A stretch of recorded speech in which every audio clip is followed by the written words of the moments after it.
Sveiki visi, aš esu Inga, konferencijos sensorinių įspūdžių poreikis ir galia organizatorė. Ir šiandien noriu pakalbinti vieną nuostabią moterį, Sandrą, su kuria teko pakeliauti, pažinti asmeniškai jos nuoširdumą, gerumą, tuo, ką jinai domisi, ir prikalbinti tapti konferencijos pranešėją. Tai Sandra, gal tu prisistatyk pati, nes pas tave labai daug titulų ir aš galiu kažko ir neprisiminti. Sveiki. Tie titulai, turbūt reikia įvardinti titulus, kad labiau įsimintų, bet aš galbūt per veiksmažodžius, ką aš dariau, labiau apibūdinčiau save, bet tebūnie. Tai aš esu Europos klimato pakto ambasadorė, fasilituoju įvairius tvarumo, darnios lyderystės procesus, kitaip sakant, esu fasilitatorė, kūrybininkė ir minkštųjų įgūdžių praktikė. Tai šiandien apie tai truputį daugiau išsiplėsime, apie ką tai yra. Labai įdomi frazė. Tikriausiai atskleisi apie ką tai, kai paklausi, koks tavo pranešimas, ar ne? Taip. Tai jeigu trumpai tariant, aš šiek tiek iš toliau pradėsiu ir privesiu prie pačio pranešimo. Gerai. Mes dabar gyvenam tokiame mete, kai žmogaus prigimtiniai gebėjimai, tie sensoriniai gebėjimai arba tie pagrindiniai 6 jutimai, jie yra prislopinti dėl mūsų vartotojiškumo. Klausome garsiai muzikos arba nuolat vaikštome su ausinukais. Labai intensyviai visur dedame skonio stipriklių arba, perkame maistą ten, kur yra pridėta įvairiausių skonio stipriklių, silpsta mūsų skonio receptoriai, kvapų įvairiausių, kvepalų, šviesos įvairiausius dirgiklių, ekranai, koncertuose būname arba scenose, kur daug šviesų. Ir ką jau nekalbu apie tą 6-ąjį intuicinį pojūtį, kad mes tiesiog jaučiame savo kūną, kas su juo vyksta. Ir tas toks nematomas, tiesiog žinau, kad taip yra ta intuicija, vadinamasis tas gut feeling. Tai tokia vartojimo kaip viena iš pasekmių yra prislopinti mūsų sensoriniai jutimai. Tai apie ką aš noriu pakalbėti, kad išeinant į gamtą arba tiesiog išeinant į mokyklos kiemą, mokytojams, patiems pirmiausiai mokytojams, administracijai, švietimo darbuotojams, žinoma ir mokiniams, ir tėvams, visai mokyklos bendruomeniai, čia jau prasideda erdvė, kur mes savo tuos sensorinius gebėjimus galime suaštrinti, sustiprinti arba susigrąžinti. Taip. Kaip pavyzdys, žmogus iš prigimties, mesgi esame gyvūnai, žinduoliai, bet mes turime tokią stiprią uoslę, kad mes gebame užuosti artėjantį lietų, tą vandens kvapą pajausti ore, netgi tada, kai mes dar danguje nematome lietaus debesų. Mes iš prigimties turime tokį gebėjimą, bet kartais nutinka taip gyvenimas, kad ta uoslė jinai yra prislopinta ir tiesiog tie prigimtiniai gebėjimai, sensoriniai gebėjimai, jie slopsta.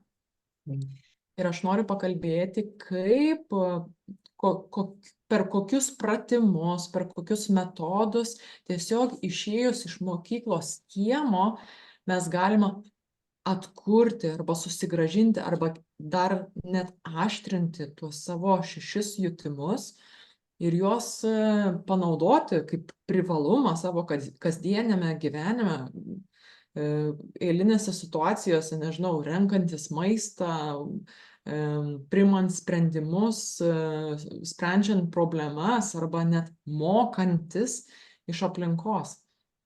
Tai aš apie tai noriu pakalbėti, kaip aš tai pritaikau, tarkime, mokymosi patirtise, nes aš taip turbūt ir norėčiau pavadinti.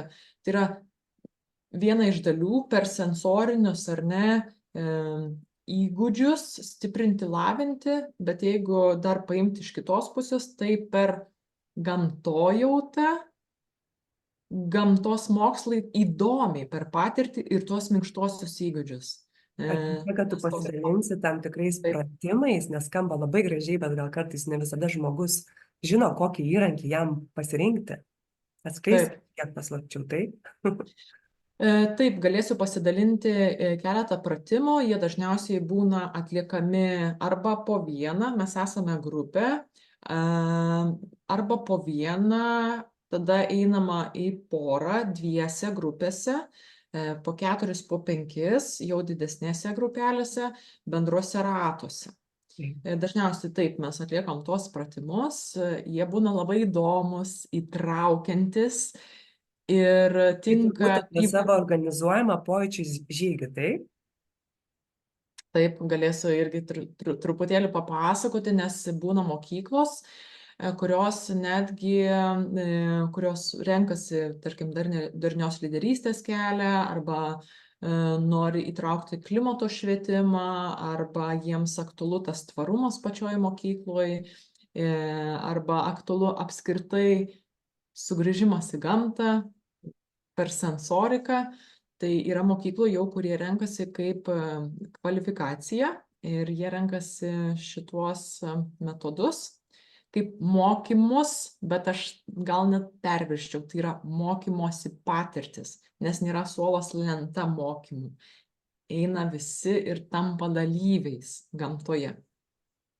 Tai tikriausiai kiekvieno vaiko svajonė pakilti iš tos tradicinės mokymosi aplinkos ir persikelti į gamtą ir tenai mokytis. Sandra, labai įdomu, labai laukiam tavo pranešimo. O sakyk, galbūt tu turi kažkokią svajonę, ar nori perduoti kažkokią žinutę mokytojai, kas galėtų išsipildyti po šitos konferencijos. Kiekvieno iš pranešėjų iš tikrųjų klausiu ir kai kurių svajonės jau pradėjo pildytis, tai galbūt ir tu nori kažko pasidalinti. Aš galvoju, galbūt paleisiu tokią svajonę garsu. Aš svajoju, kad mokyklose švietimo darbuotojai, mokytojai per tą savo smalsumą arba norą išeitų ir per sensoriką leistų savo pabandyti, patyrinėti formalaus švietimo mokomosius dalykus. Kaip pavyzdžiui, ar įmanoma mokytis, pavyzdžiui, fizikos gamtoje per savo jutimus? Įdomu, ar įmanoma? Aš manau, kad įmanoma. Ir mano čia tokia viena iš svajonių, kad kuo daugiau ir formalaus, ir neformalaus švietimų būtų išvedama į lauką, mokomasi per sensoriką, per patirtį, per praktiką, nes labai įdomu, kad 90% savo gyvenimo mes praleidžiame patalpose. Tikrai 90%? Taip. Ojei. Skaičiai atrodo bauginančiai. Tai Sandra yra tas žmogus, kuris gali išvesti į gamtą, parodyti, kaip jie džiaugtis, o kai mes kalbam apie pojūčius, tai šalia visada eina tikriausiai ramybė, ar ne, Sandra? Taip. Ramybė, nusiraminimas, geras, džiaugsmingos emocijos. Tai labai laukiam tavo pranešimo, kuris tikrai tikiu, kad bus vertingas kiekvienam iš mūsų, o ypatingai mokyklos vadovui, mokytojai, darželio vadovui, o vėliau ir patiems vaikams. Tai iki greito, Sandra. Iki pasimatymo apie gamtą per sensoriką ir susitiksim jau netrukus. Balandžio 12 dieną nuotolinėje aplinkoje konferencijoje sensorinių įspūdžių poreikis ir galia ugdyme.